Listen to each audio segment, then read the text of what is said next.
Hey guys, in this video I'm going to show you how to use the Bet365 bonus code.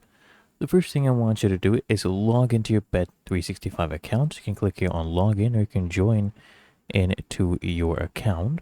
So I'll come here, enter my email address and password. Or if you decide to sign up, you just enter your details right here, hit continue.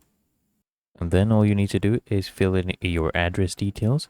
So address line 1 is needed, is required. These are optional. You need to enter your town or city and then postcode as well.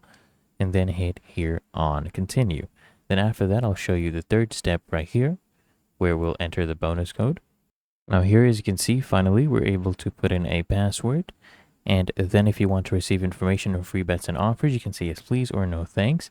And then here is where you actually enter your bonus code, and then go ahead and toggle this one on, and then just click on join Bet365. So this is where you go ahead and do it. Really that easy. If you found this helpful, make sure you smash the like button, subscribe to App Mentor.